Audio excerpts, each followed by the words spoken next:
Me revoici, mes divines et mes divins, enfin ressuscités pour cette guidance hebdomadaire du couple sacré Osiris et Isis pour donc ce 28 octobre, jour de nouvelle lune, jusqu'au 3 novembre prochain. Alors, on va pas perdre de temps, pardonnez-moi.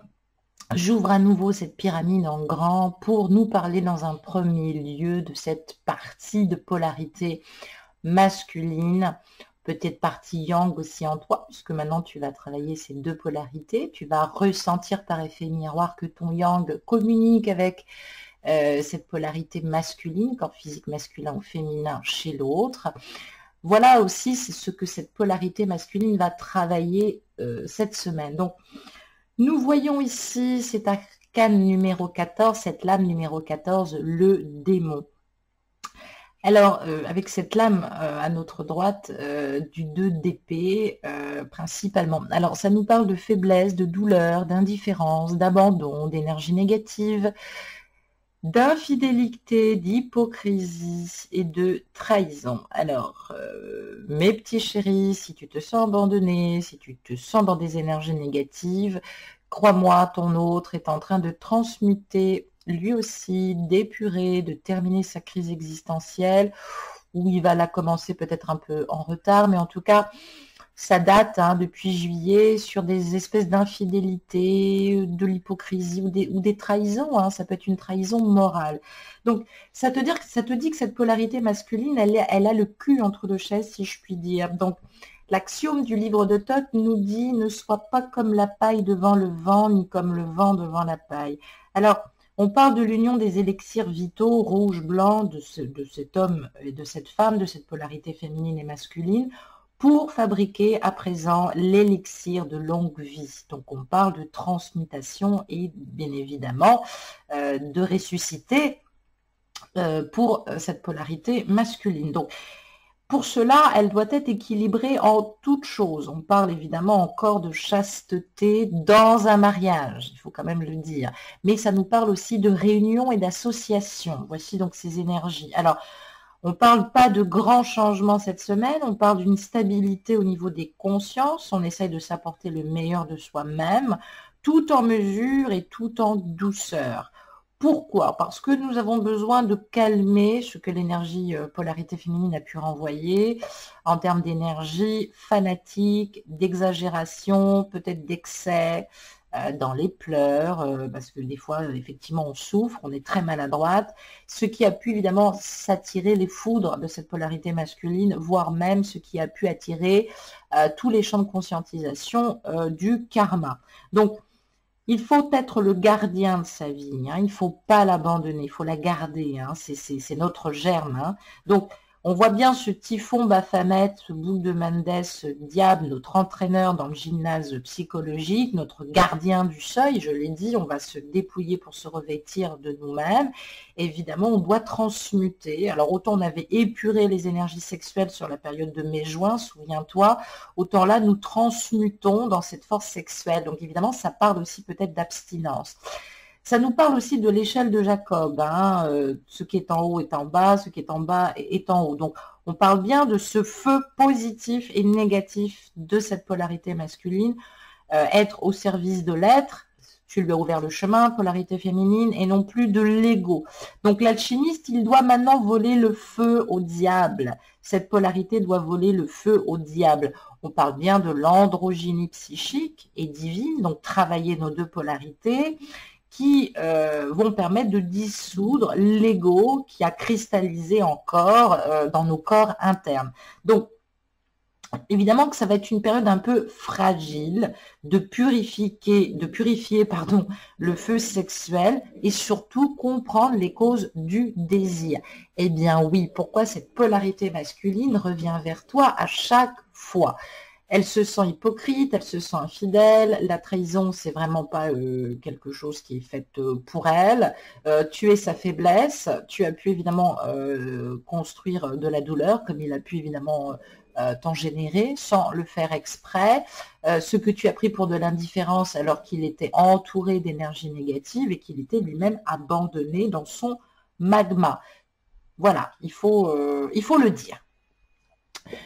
Nous regardons maintenant principalement où en est cette polarité féminine et où en est le divin chez ton autre, qui va effectivement, toi, en travaillant ta féminité, tu vas lui renvoyer des champs de conscientisation et des champs émotionnels du féminin qu'il a besoin de travailler. Autant le dire, soyons précis. Et nous sommes... ouais, j'allais dire, et nous sommes bien évidemment, alors c'est pas volontaire, il faut, voilà, c'est pas volontaire, mais le travail a été difficile. On parle de richesse tout de même, on parle d'audace, on parle d'une femme brune fascinante. Alors, effectivement, j'allais dire, ça laisse à désirer. Alors, cette reine de denier, elle peut évoquer plusieurs choses. Elle peut évoquer effectivement que ton masculin est marié à une énergie tierce brune qui représente, j'allais dire, sa réussite, qui a représenté pendant très longtemps cet espace denier chez lui, il faut quand même le dire. Et ça peut nous parler, évidemment, parce que la reine de denier, c'est une femme aisée, brune, qui pourrait peut-être venir à ton secours, polarité féminine. Donc, ça ne veut pas forcément dire qu'il te trompe, ça peut être toi aussi, si tu es une femme brune, séduisante. Donc, on parle d'une femme, en tout cas, libre et rassurante, ce que tu éveilles pour lui, même si tu es blonde. Donc, évidemment que sa situation économique l'a perturbée, a été principalement ses angoisses. Toi, il a pu évidemment te faire te comparer à une femme qui réussit, cette reine de denier. Donc, peut-être qu'il y a eu aussi par moments des complexes d'infériorité à cause d'une situation économique. Donc, parce que ça renvoyait évidemment des signes de richesse et de luxure sur cette polarité masculine qui était très satisfaite de ce qu'elle vivait pendant que toi, tu profitais de la vie en toute sérénité. Donc, sois tranquille, dors sur tes deux oreilles parce que ça nous annonce aussi un travail qui a été fait aussi dans le temps. On parle de dons offerts aussi par un parent qui est en vue. Alors, peut-être que tu vas recevoir effectivement quelque chose d'une parente, hein, ça peut être aussi une belle-mère, quelqu'un d'un parent, une mère, une amie qui est mère. Donc, la reine de denier, ça peut annoncer aussi des confettis dans l'air. Donc, ça peut représenter la prévision d'un mariage, effectivement, avec une personne riche en affection. Ce que tu peux représenter... oh là, j'ai fait tomber mon pied, enfin une autre partie du pied qui enveloppe, enfin bref. Donc voilà, ce que ça peut représenter aussi également. Donc, évidemment, on va être précautionneuse, ça représente aussi des éléments de persuasion chez toi comme chez lui. Alors, l'axiome nous dit « joyeux dans l'espérance, tenace dans la tribulation, soit constant dans la prière ». Donc, évidemment qu'il y a cette loi, cette justice divine qu'on a domptée par la force de l'amour. On est grande, on est fière, on reprend son plein pouvoir. Peut-être que tu as trouvé d'ailleurs du boulot. On est dans cet or solaire. On parle du feu sacré de la Kundalini, on parle aussi de l'Esprit Saint. Donc, on transmute le plomb dans l'or. Donc, on parle bien d'une personnalité d'or. Elle est d'or par l'esprit. On dit qu'on est adepte et qu'on domine les forces naturelles de la passion par la volonté de l'intuition. Donc, C'est comme ça que tu as travaillé, ma petite chérie. Tu as travaillé, ou mon petit chéri, sur ta polarité féminine. Tu as travaillé avec les forces naturelles d'attraction et d'abondance. On a grandi un peu dans la foi et l'abandon, sans trop perdre de temps. Donc, il faut continuer comme ça parce qu'on nous dit que la loi du cosmos favorise notre ascension, puisque nous sommes en train de transmuter en amour des instincts animaux de luxe. C'est toi qui as aidé principalement, j'allais dire, cette polarité masculine sur ces questions. Donc, évidemment que ça nous renvoie ce changement du fait de s'apporter le meilleur à nous-mêmes. Donc, c'est quand même, voilà, c'est quand même une bonne nouvelle. Et puis, avec cet as de denier, ça va faire référence aussi à l'obligation de triompher.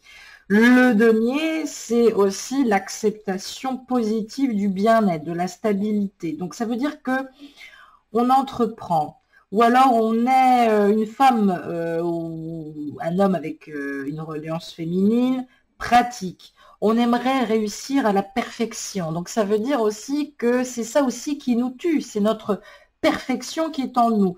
Alors, on a pu avoir, et on aura encore de bonnes raisons de se réjouir, puisqu'on parle aussi de récupérer une santé de fer ou d'une guérison presque miraculeuse ou d'une situation économique satisfaisante. Alors, ça peut nous parler aussi d'un dirigeant ou d'une dirigeante dans le travail. Peut-être qu'on a des possibilités de jouir, j'allais dire, sans inhibition de tous les plaisirs physiques qui vont des plaisirs de la table à ceux du sexe que la vie nous offre. Donc, le succès est prêt, il va nous sourire dans le domaine amoureux. On parle bien d'une union heureuse, de gains et de reconnaissance et de désirs exaucés.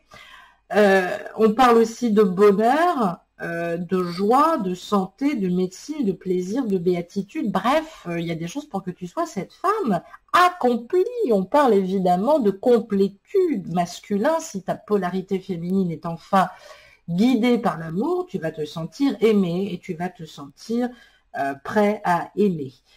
Donc cette semaine, il va y avoir évidemment une force du pouvoir du destin à réfléchir et se dire effectivement que cette femme que nous avons est un trésor inimitable et introuvable, et aussi parce qu'elle est en reliance avec cette partie féminine que peut avoir aussi cette polarité masculine en elle. Tu corresponds à son féminin et il correspond à ton masculin qui est en toi, ma petite cocotte ou mon petit chéri.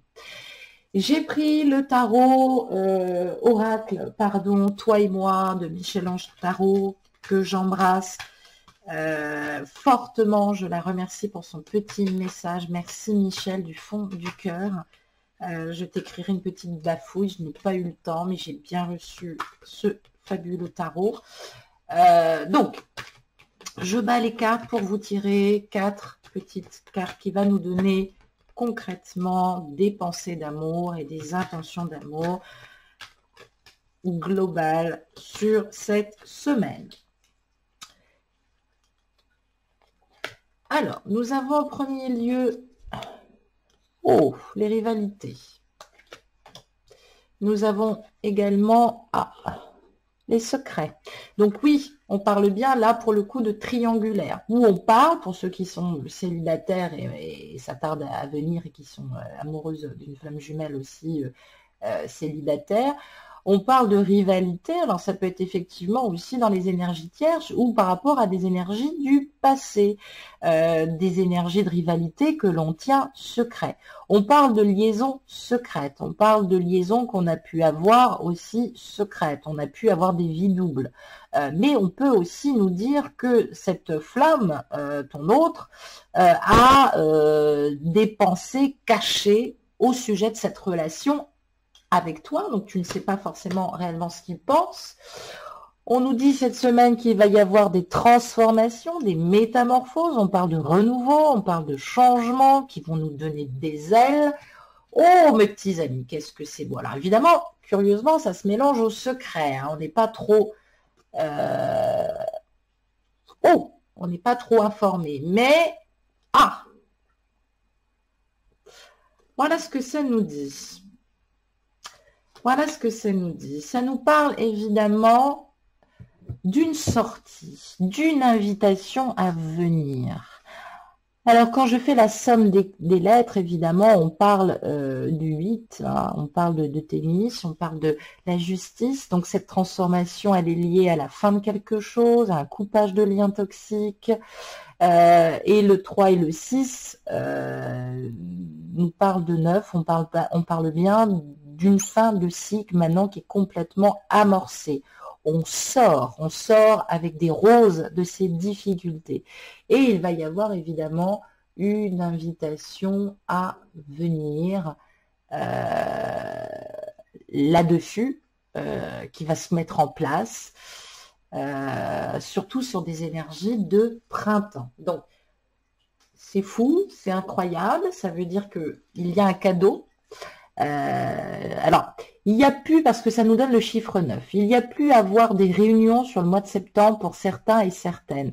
C'était un mois de grande réflexion. Donc, celles et ceux qui ont pu avoir des réunions avec leur autre à cette période, moi je dis fou, parce que évidemment, c'est une nouvelle lune du 28 septembre, elle était effectivement aussi dans ces énergies de transmutation. Alors, cette nouvelle lune, principalement, elle ne va pas épargner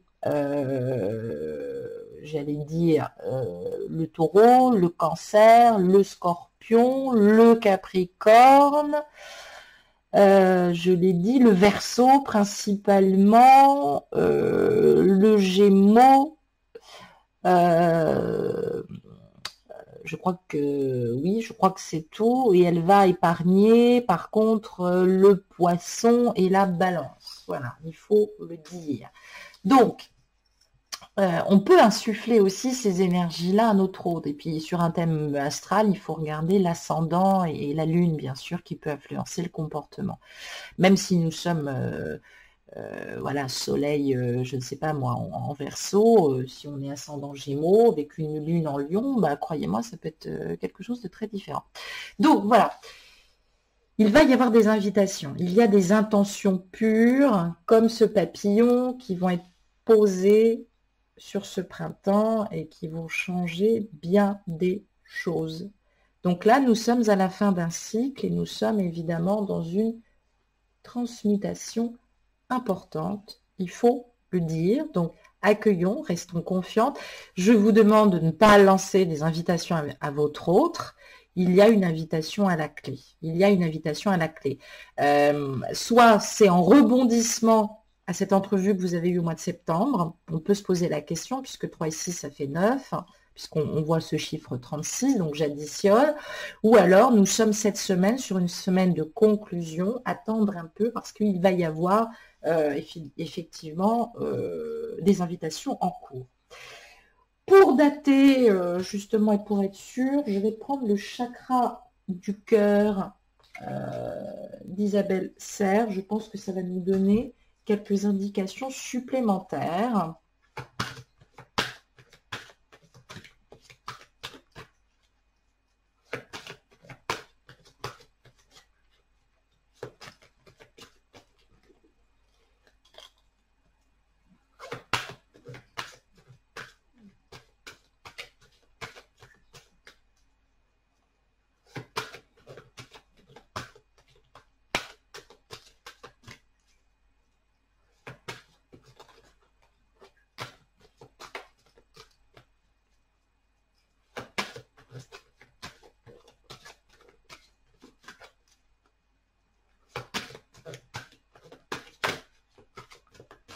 Excusez-moi, je me concentrais. Alors, première carte. Oui, j'étais très silencieuse, mais je ne sais pas, j'ai canalisé quelque chose. Excusez-moi. Oh, c'est confirmé, on parle de rencontre lors d'une sortie. Ben, je suis sur le cul. Alors, on parle du week-end prochain. Alors, peut-être que ça a eu lieu. On peut nous parler aussi d'une précédente réunion qui a eu lieu un week-end. Ou peut-être qu'on va parler d'un rendez-vous lors d'un échange SMS ou mail Est-ce que ce rendez-vous a pu se faire? On dit tout bouge maintenant. Alors moi j'ai l'impression que ça va concerner ceux et celles qui n'ont pas pu passer plus de temps, puisqu'on nous fait voir une horloge. Tout bouge maintenant à la prochaine saison. La prochaine saison, no. En plus, moi ça me fait penser au mois de novembre. Tout bouge à la prochaine saison. Il semblerait, alors la pleine lune est souvent des pleines lunes de conclusion et les nouvelles lunes de novembre. Alors voilà, aux alentours du 26 novembre, il se pourrait évidemment qu'il y ait des invitations qui tombent peut-être. Alors, on voudrait essayer de ne pas retomber dans les répétitions de schémas. Alors, les répétitions de schémas, ça peut concerner des personnes qui se sont rencontrées au printemps, ou qui ont pu vivre quelque chose de très très dur avec leurs jumeaux au printemps. Donc, on a envie de faire bouger les choses pour ne pas revivre les mêmes répétitions de schémas. Mais évidemment, on te parle de quelque chose qui se mettra en place au printemps. Et là, on parle... Je retire une carte de rencontre par synchronicité à partir de la semaine prochaine. Alors, il peut y avoir des rencontres qui sont programmées, qui vont venir à toi. Peut-être des gens que tu vas rencontrer, qui vont te parler de ton autre. Ah, c'est fou. On parle de déménagement, de changement de ville. Tiens, tiens, tiens, tiens, tiens. Qu'est-ce qui s'est passé dans les énergies de printemps? Réfléchis bien. Qui était en train de déménager ou qui te parlait d'acheter une maison ou de déménager ou de changer de ville. En tout cas, l'heure a sonné et on parle, oh là là, j'ai pas pu m'arrêter, je continue, et on parle de surprise sur cette nouvelle lune. Bon, alors mes petits amis, nouvelle lune, c'est 28 octobre, notez bien, 26 novembre et 26 décembre. Donc les prochaines nouvelles lunes vont être hyper importantes. Je tiens quand même à le dire. Voilà, je vous embrasse, je vous aime, merci d'avoir été patient.